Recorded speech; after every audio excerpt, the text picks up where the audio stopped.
It's the John Phillips Show. Johnny is back on Thursday. It's Randy Wang here, and the phone number to join us is 800-222-5222, 1-800-222-5222. You can email us at johnnydon'tlikeshow@gmail.com and search for the John Phillips Show wherever you get your podcasts. Schools in California have been very weird since COVID ended. And one of the things that we're recently learning is the discipline policies for bad kids in not even elementary school, but kindergarten. In Modesto, in their school district, if a kid is being violent, throwing things, destroying the classroom, destroying the bathroom, attacking a teacher, attacking another student, their punishment is they go to the principal's office where they come out with a snack. Does this make any sense to you? If you work in the education world, give us a call, 800-222-5222, 1-800-222-5222. Is this happening in your district? I'm sure Modesto is not alone in this. 800-222-5222. What is going on with these crazy kindergartners? Let's go to Phil in Escalon. Phil, hello. Hi, yeah, I like your show a lot, man. I did 26 years teaching in a vocational prison. I've gone in and out of the public school sub, and I'm getting ready to register, as a matter of fact, in Modesto and Manteca to see what's going on with this stuff. And I actually like it. The first problem is, yes, the parents at home, they want the school to raise the kids. That's nothing really unusual or brand new. What's happening is you've got teachers that grow up in kind of the system like, gee, I don't want to hurt his feelings. Basically, you have to be able to cut these kids with your mouth. And it also helps to look professional. I always dress a tie. If I'm subbing, I have a tie. It looks like, you know what, I'm here to teach, and you're going to be here to learn. The expecting the principal and the system to do anything, it just isn't going to happen. Unfortunately, I wish I had an answer for that. I don't. So you have to handle it in the classroom. You know, so some kid says he's talking. I said, "What? Hey, excuse me, did I stutter? I asked you nice to be quiet." And you go ahead and you do. You can embarrass them. And the last point is, I don't have to substitute teach, and I didn't have to before. I've worked enough where I've got that. So when I go into the school, if some junior or senior wants to mess with me, I'm going to kick his behind, and I'll lose the job. But my question to the school district is, when they're doing the assault and battery, why aren't some of these older kids being prosecuted and thrown into juvie? That's a really good point, Phil. Thank you so much for the call. Appreciate it. You know, I think a lot of this does stem from the parents, because if you send off your 4-year-old, your 5-year-old to school, and now because of Universal TK, thanks, Gavin, 4-year-olds get to go to school. But if you send them off and they're of the mindset that they can get away with anything because they can get away with anything with the parents, that's not going to change when all of a sudden they're in front of a teacher. 800-222-5222 is the telephone number. What do you think about this policy in Modesto where if a kindergartner is violent, they get a snack? Make any sense to you? Let's go to Debbie in Orange. Debbie, hello. Yeah, hi, Randy. I'm a parent of adult children, and I have grandchildren that are in middle school. And I can tell you right now, they don't get away with anything like that. And the rules are pretty strict. And what I want to say is I think the principal of Modesto School, wherever this is happening, and the teachers, they need to go and they need to view the movie Lean on Me with Morgan Freeman. Because that movie was from the late 80s, and he went in there and he cleaned up a high school. I'm very shocked to hear that all this stuff is happening with pre-K and kindergarten. I know, we're talking about 4- and 5-year-olds. That's what's so crazy about this. Yeah, it's shocking. I mean, I've been around for a while. I'm a senior citizen now, and I've got adult children, like I said, and have a lot of grandchildren. So, you know, I know this isn't happening in their schools. Well, I'm glad to hear that in Orange County we're not seeing this, but it looks like we are seeing it in a lot of other places. Thanks so much for the call. Appreciate it. Let's go to David in Northridge. David, hello. Hello. Oh, this is a topic that's very dear to my heart. I taught for LAUSD for 35 years. I retired in June, and this definitely has happened in LAUSD. There's no such thing as in elementary school. I represented teachers because I used to be the chapter chair. I represented teachers whose students would kindergartners stab other students with pencils or scissors. The kid was sent to the principal's office. The principal would just basically tell Johnny, you hurt people. You're not allowed to. You don't do that, and sent back to the classroom. Then the teacher's called in, and the teacher is blamed for not being able to control her class. And I completely agree with your other callers. It all begins in the home. That's where it begins. If parents, my job as an educator was not to discipline kids. Kids need to come to school with discipline already. I've had parents that would complain to the principal if you raise your voice, their child. I've had teachers that were written up. The system in LAUSD is completely broken. That's one of the reasons why I retired 5 years early. I couldn't take it anymore. There's no such thing as discipline in LAUSD. The principals blame it all on the teachers. You need to go get yourself some training in managing classrooms. I've had students in my class, I taught fifth grade, that would spit on each other, they were allowed to have phones until recently, where LAUSD in February established a policy where the teacher could confiscate a phone and keep it in a phone locker. Prior to that, this is what I've experienced as a fifth grade teacher. I experienced students going to the bathroom, watching pornography. I saw that with my own two eyes. My fifth grade colleagues saw it with their own two eyes. Nothing was ever done to these students that was disciplinary, not suspended, because God forbid, if you suspend a kid, that becomes part of the school data. It looks bad because it's public knowledge for a child to have been suspended. Schools don't suspend kids because it doesn't look good on paper. So these kids literally get away with anything they want. I've heard of students, I represented teachers where students attacked it happened to one teacher about 3 years ago. One student punched a kindergarten teacher that she had to go to the hospital. Nothing happened to this child. You couldn't suspend the child. How can you suspend a 4 or 5 year old? They don't know, principles. They don't know the difference between good and bad. So I'm disgusted with the system. I know the system inside and out. I did it for 35 years. And I feel bad for this generation of kids. There's absolutely no discipline being taught in the schools. You cannot even bench kids for not doing their homework. When I was in elementary school in the 1970s, you didn't do your homework. You didn't have recess. You sat at the lunch table and you did your homework. LAUSD does not permit that. It's against district policy. That is wild. The system, it is broken to the core. I mean, I wish some of these politicians would walk into these classrooms and see what happens. I mean, bullying is rampant, especially on the phone.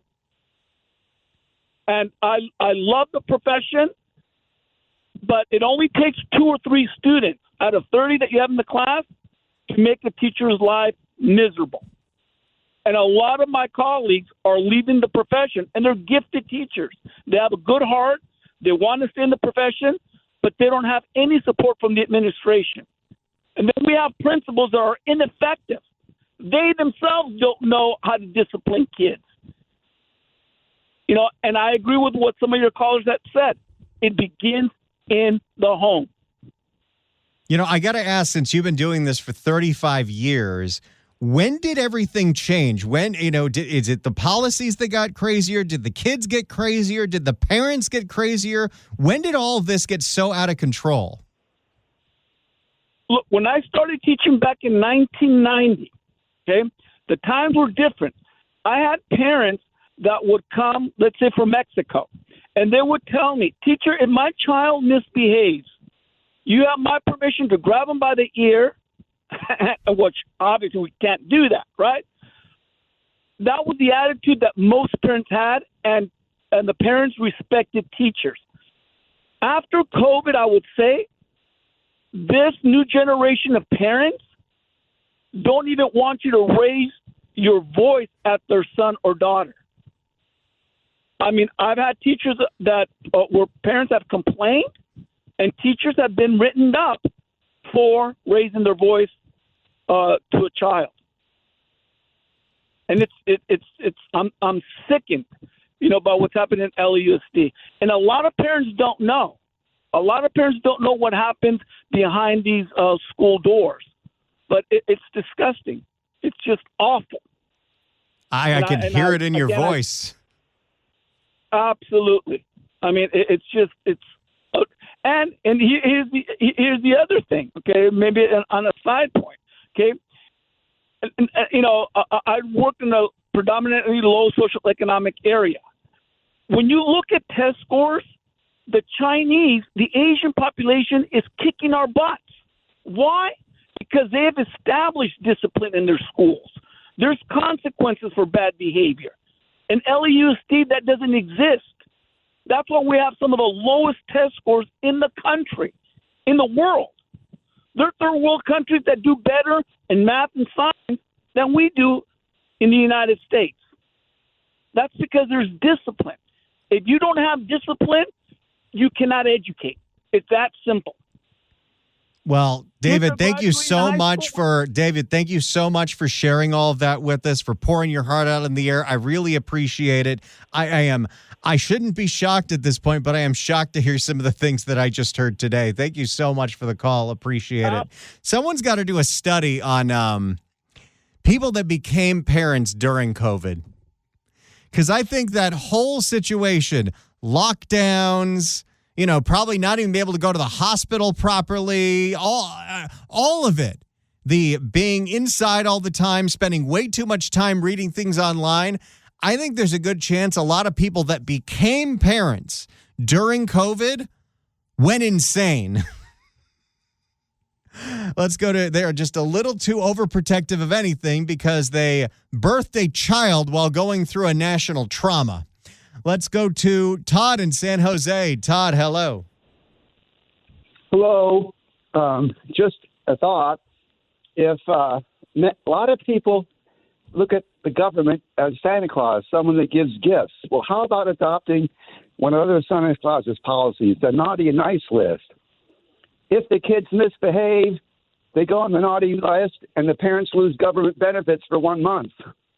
Oh, I like that. Again, they lose government benefits for 2 months, so forth.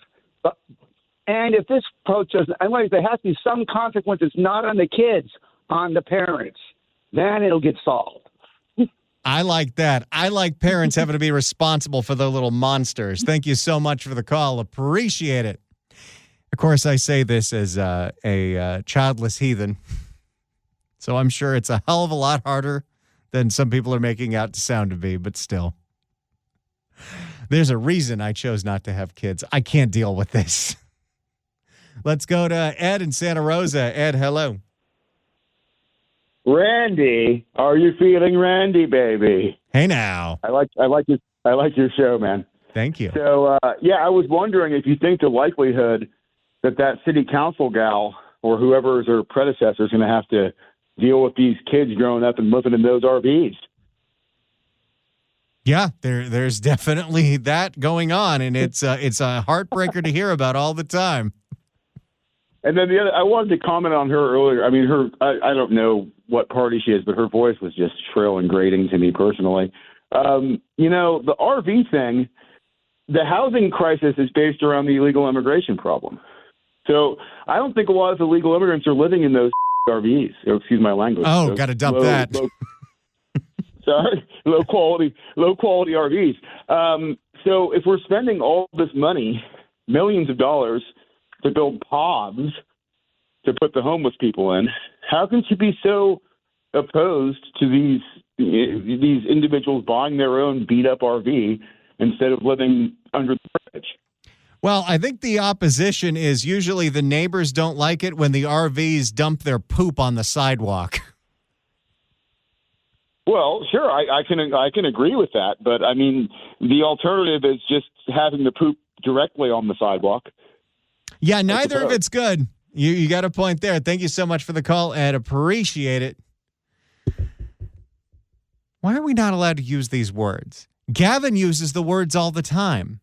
Anyway, let's go to Mickey and Encino. Mickey, hello. How you doing, Randy? Doing great. Yeah, I just wanted to say I guess it was the second to last caller. I think you pretty much said it all. Though I would I used to be at LAUSD too, and there's a bazillion stories I could tell you, but I think one of the fun things, one of the ones that I really like that just kind of pretty much exhibits their insanity at LAUSD. I remember one time I was in a class, I think it was a first grade class of all things. So yeah, the kids very frequently, even at kindergarten and first, many of them are rotten to the core already. And I was having trouble with, I think, this one kid. So I called the office and they sent in this guy. Hey, you may call him the heavy, kind of a roving security guard type. And he came in there, and I told him that one of the kids had been using foul language. I think one of the words was, I think he used the B word, and I think he also flashed the middle finger. And the heavy guy says to me, now, when he flashed the middle finger, did he use one hand or two hands? And I said, well, I believe he did it with one hand. And the heavy says, he is doing much better. He is doing a lot better. And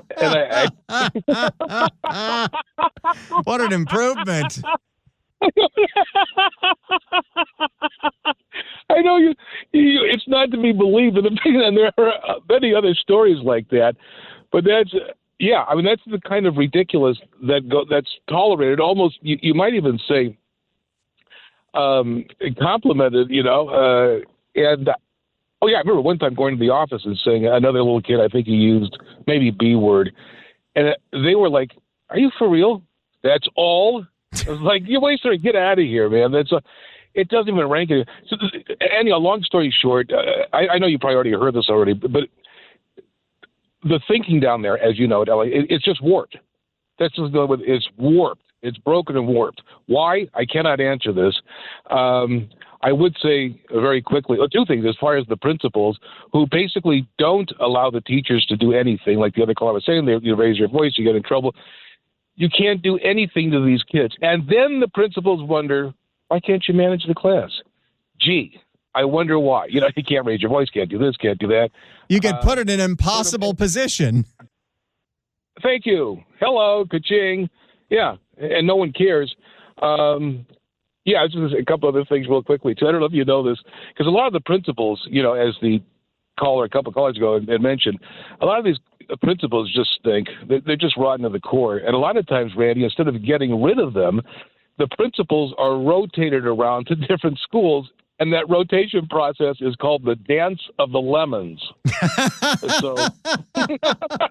Oh, I love it, Mickey. That's fantastic. Thanks so much for the call, buddy. Always appreciate when you call in. 800-222-5222 is the telephone number. 1-800-222-5222. This all started with a story out of Modesto, where in the school district, the TK kids and the kindergartners have a very interesting discipline policy. If a kid acts out, if they're violent, if they attack another kid, attack a teacher, flip a desk, trash the classroom, their punishment is they go to the principal's office where they are given a snack, effectively incentivizing bad behavior. And it turns out this is also happening all over the state in LAUSD and other districts, I'm sure in the Bay Area as well. If you're a parent, if you're a teacher, if you're in the education world, you want to react to these post-COVID discipline policies for COVID babies, give us a call. 800-222-5222. 1-800-222-5222. We will take more of your calls next. It's Randy Wang on The John Phillips Show. It's The John Phillips Show. It's Randy Wang here. We're going to continue with your phone calls for the rest of the show. So if you're on hold, stay on hold as we all continue to react to these very interesting discipline policies for small children in a post-COVID world. In Modesto schools, if a small kid is trashing a classroom or being violent, they get rewarded with a snack. If you're a teacher, if you're a parent, you want to react to this, 800-222-5222, 1-800-222-5222. If you're on hold, stay there. Right back to the calls next. It's The John Phillips Show. It's Randy Wang here. Let's get right back to the phones, 800-222-5222. Your thoughts on these post-COVID discipline policies for problem kids in Modesto. If you're in kindergarten or TK and you trash a classroom, destroy a bathroom, or commit violence against a teacher or a student, you go to the principal's office and you get a snack, maybe a Z-Bar. Let's go to Lyle in Simi Valley. Lyle, hello. Hi, Randy. I'll start off saying I'm an old fart, and I went to school many, many years ago where the teacher had a paddle. No one's looking at what's happening as a lack of control of these kids. I personally know someone that works at Los Perdinos, the LP, the youth center, and where kids are put in, they call them kids. Some of them are 18 years old and weigh 200 pounds and are 6'2". The lack of control of the kids at a younger age is carrying over into that facility. The person I know does not work for probation, but does work for the school district. And he's even worried about going into the classroom. They have classrooms where they teach the kids. And he's even worried about going into the classrooms because the people that are, the guards, I call them guards, are no longer able to control the kids. They even took the pepper spray away from them. They reinstated that. But they have fights, and these kids, like I say, some of them are there for murder. And this is carrying, from the younger age, is carrying over into these adults that are totally out of control. Oh, we've been covering it for years. It's wild what goes on in those facilities, specifically Los Padrinos, and how the officers don't feel safe there, and that's why they're calling out because they get assaulted and can't defend themselves. The teachers who are going in, a lot of the different service providers, a lot of times these kinds of programming get canceled because there's not enough staff for anyone to feel safe and secure because these kids, and some of them, like you said, they're adults and they're murderers. They run the joint. It is wild. Thank you so much for the call, Lyle. Appreciate it. Let's go to Ray in L.A. Ray, hello. Oh, hello, everyone. I have a comment on this school behavior. I believe very firmly that the solution would be teaching morals and ethics in school. And incidentally, the government makes the law. They should be responsible and obligated to teach the law. And I also believe in persuasion and not corporal punishment.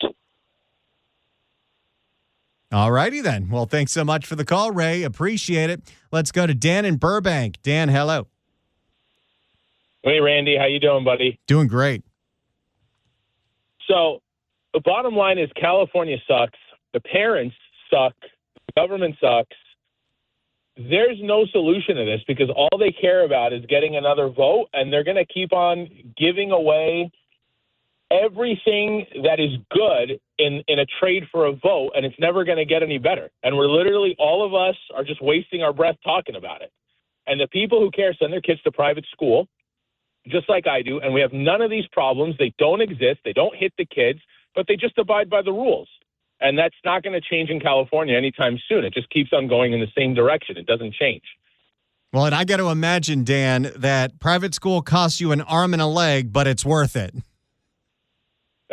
It's not insane. It's 12. Okay, look, I don't want to say it's not insane. It's $12,000 a year per kid, so it's expensive.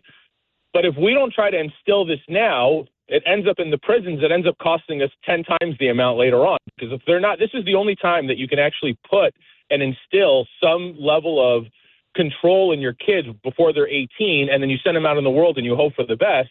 If they're not going to do it, prisons are just going to continue to get more full. This is just a self-fulfilling prophecy that they're doing. El Salvador, the president of El Salvador, is now controlling the type of haircuts that kids can have in school. And the turnaround just in the last 6 months is unbelievable that's happening in that country. But again, it's not the goal of California for things to get better. This is they enjoy this level of chaos. This is the goal. They're not trying to get it better. This is ultimately the goal, is what's happening. Well, that would make a hell of a lot more sense if this is what they were trying to get, because the outcome is pretty insane. Thank you so much for the call, Dan. Appreciate it. Let's go to Bill in Santa Rosa. Bill, hello. Hey, hi, Randy. I just want my subject is kind of on the other end, the K through 12 side, just to show the consistency of misbehavior, I guess, if that's okay. Years ago, I was at the time, a personnel administrator, which of course is HR.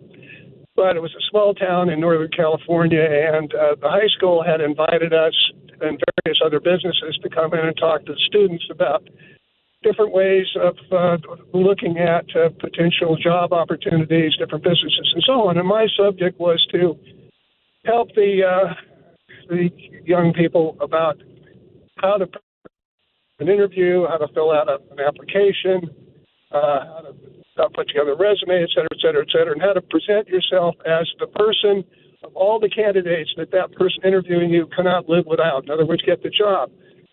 Well, there were three classes. The first one went really well. I got an applause at the end of it and so on. Second class went pretty well, but about halfway through, there were some kids that were acting up. Asked that they were cracking jokes, being jerks. And I asked them, I said politely, look, I'm here to try to help you. Appreciate if you'd behave and maybe listen. You might learn something that might be an advantage to you in the future. They kept it up.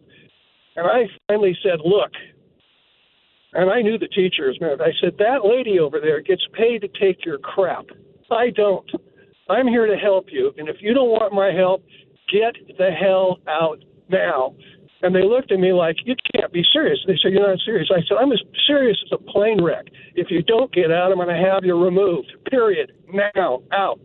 Anyway, the third class, almost nobody showed up. The word was, this guy's nuts. Oh, that's amazing. Oh, wow. That is indicative of everything. That's fantastic, Bill. Thank you so much for the call. Appreciate it. None of the kids showed up after that. Let's go to John in Danville. John, hello. Hello. Thank you for taking my call. Yeah. I wanted to give you a little bit different perspective. I'm the husband of a wife that's been teaching for 38 years in Contra Costa County. We're in a fairly affluent neighborhood and stuff. But what's happened, especially over the last 10 years, is that the state of California's education system has forced all teachers to incorporate special needs children into their regular classes. When I grew up, we probably all remember people that had special needs went to a special room and stuff. So there is constant disruption, outbursts of depending on the people that are in her classroom. She usually has one or two a year. It's just been brutal, and there's just no accountability whatsoever. So all these other children, even though I'm trying to be empathetic, I understand everybody wants to be treated the same, but there's a time and a place. So all these other children, 26 kids, are being affected by one or two people in a class every day, and there's no consequences. And I just thought I'd give you that perspective as well. So there's no discipline. It's showing it's showing these young kids in grade school that it's okay. Well, and this is what really we've seen so many times, is that it only takes one or two or three problem kids to cause disruptions that make learning impossible for the 27 other kids that are taking it seriously. Absolutely. Thanks so much for the call, John. Appreciate it. Let's go to Scott in North Hollywood. Scott, hello. Hey, how are you? Doing great. So my wife is teaching in the Riverside School District, and she teaches 4th, 5th grade. This has been going on for well over 4 or 5 years before COVID. They can't touch anyone. So if a child basically elopes, like you said, they run off campus, they can't stop them. They can't, if they run into the street, they can't stop them. If they just go to the playground all day, they can't stop them. But they do have aides that have to follow them. And I'm like, this is crazy. They do give them rewards. They reward them if they come back to class. So it's just, there's no consequences, zero consequences. We're seeing that with all the crime and everything, and they're just tailoring these people, these kids, to become criminals later because they can get away with it.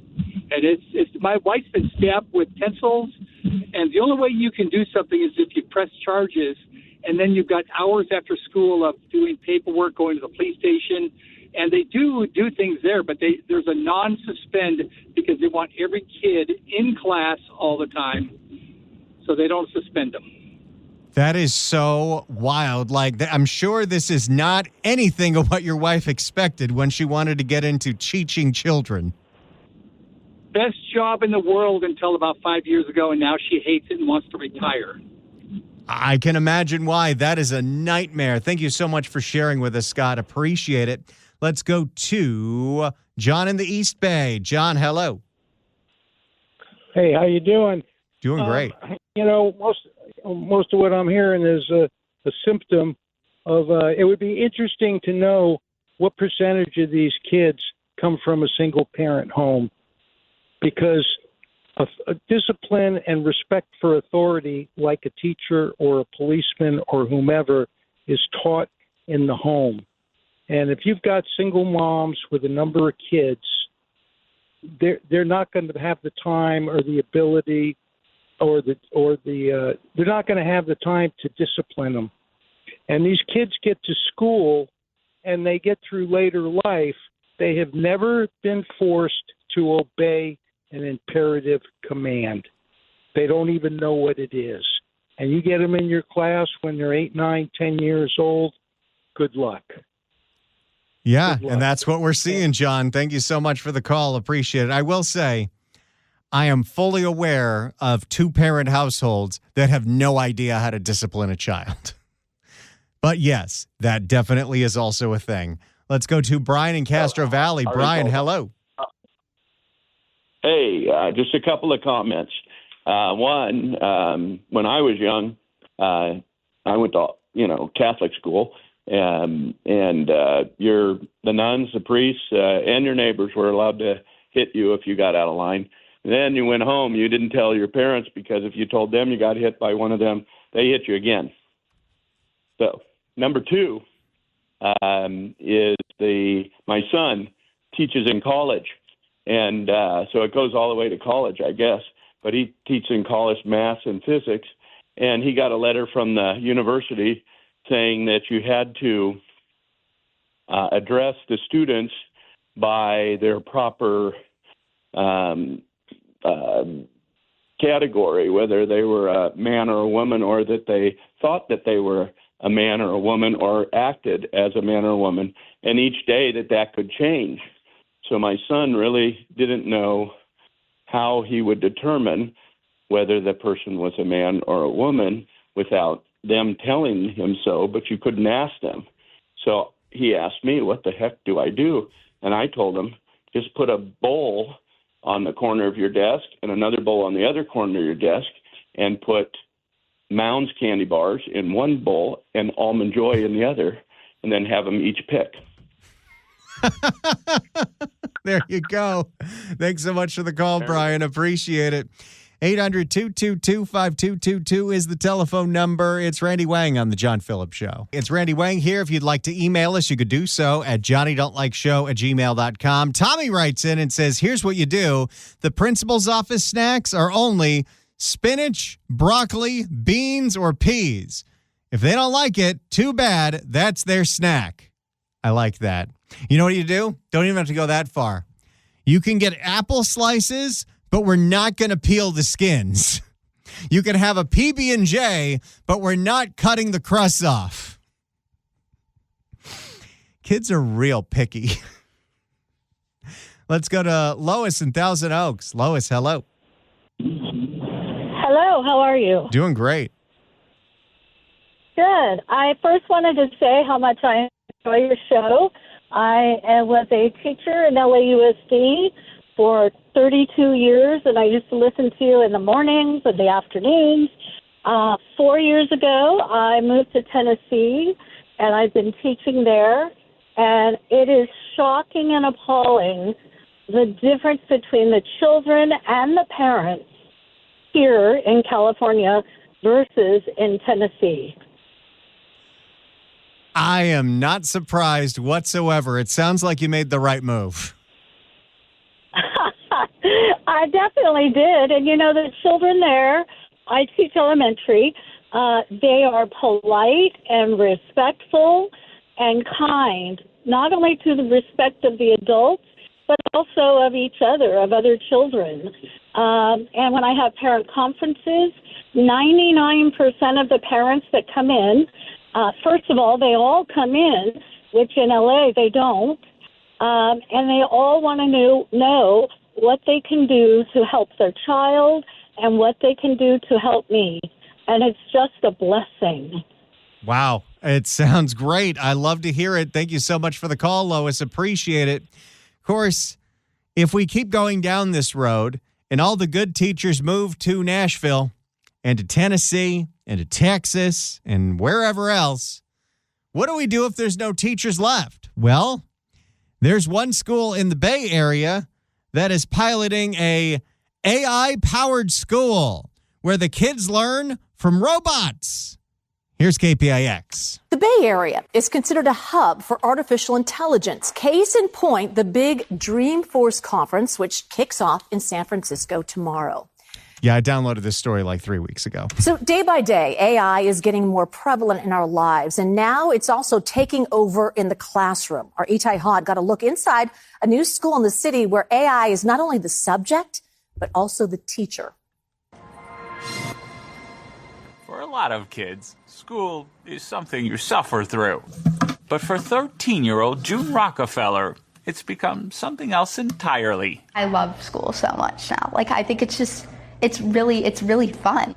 June is I will say, if you're a very smart and gifted kid and you feel like you've learned everything, it's real easy to get disinterested in all of it and become a bad kid. June is part of the... There are some kids that are too smart for their own good, and that's why we should have accelerated learning programs. June is part of the inaugural class at Alpha, a new school in San Francisco that's using AI to reimagine learning.